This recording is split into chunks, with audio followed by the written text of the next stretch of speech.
Ev to Phil, October 2nd, 1942, 7 p.m.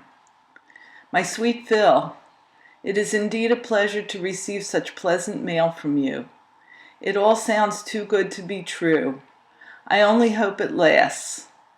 What I'm concerned with at the present moment is, are you coming home this weekend? I'm so anxious to see you, honey. It takes 2 days for your mail to reach me. Even though you have mailed your letters early, the postmark on the letter shows that it was picked up 24 hours later. There is only one way you can let me know whether or not you are coming home. If you do not call me before 7 p.m. Saturday night, I'll know you are coming in. Page 2. Try not to call, will you? Harry W. called a few minutes ago to let us know he is here. Jack N. came home early last night and took Myra out. They returned here about 11 p.m. and we all had tea and cake together. Except, of course, me. I had postum and crackers. Emma stopped over with a friend.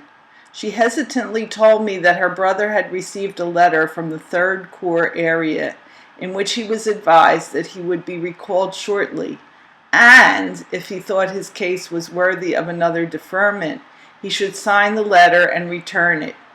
She also said that if he is deferred until December 31st, 1942, page 3, he will be dropped from the enlisted reserve and again be given a draft number, putting him back under a draft board's jurisdiction.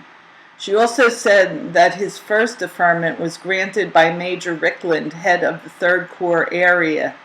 She told me not to say anything about the case to anyone, as it is not something to spread about or discuss. He signed the letter and is waiting for a reply. All I can say is, why didn't you receive such a letter?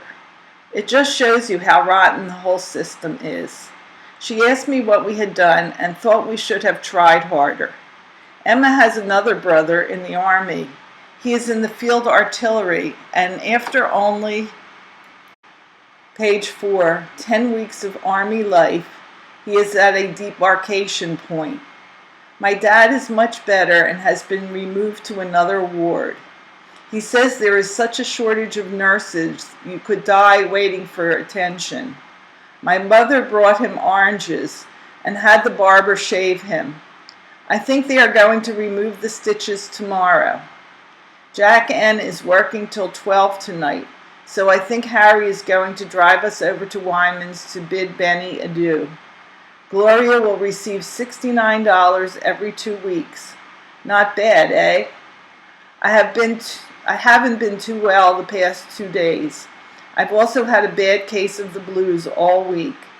I hope tomorrow night will find us together so I can kiss you and whisper in your ear, I love you, sweet Phil. Anxiously awaiting your arrival, Ev. Phil to Ev, Saturday, October 3rd, 10 a.m. Dearest Ev, it just struck me that if I don't write today, you'll have no letter Monday. And inspection over, and after having gotten cleaned up and everything in readiness, except the pass, for a weekend in Philadelphia, I have plenty of time on my hands to write. Your letter of the 1st arrived yesterday afternoon, and I was very glad to have it. It's a pity that you can't do something to allay your loneliness. I can understand you're missing me since I feel the same lack of you, sweet, but you shouldn't feel lonely with so many people about. After all, Ev, I'm not the only person in the world. Please, baby, for my sake and yours, make an effort to put me out of your mind as far as you can. It's not good to brood over something we have no power to change. Try to get interested in something, anything. I'll be so much more proud of you, Evie, if you show the strength of will and character to do so. The fact that everything is going smoothly at home, except for your low spirits, keeps me buoyed up, and I don't seem to mind the routine so much. The news that Harry is acting, page 2, the part of a responsible adult is especially gratifying.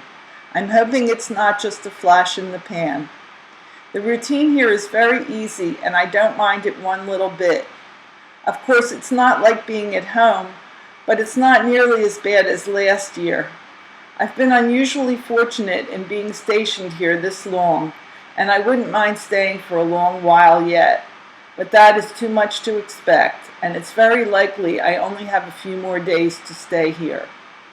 Right now I'm looking forward to seeing you. My arms are hungry and longing to hold you close, Chippy. The weather is fine and I'm itching to get started.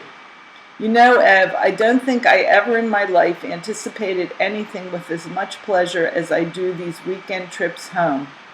The closest thing to ecstasy I ever felt was those occasions when I held you in my arms after a week's absence. In a few hours, I'll be tasting heaven again. When you read this, sweetheart, I will have come and gone. But I will come again. Just remember that. Until I do, however, keep 'em smiling, honey. Give my love to all those I love. Yours expectantly, Phil.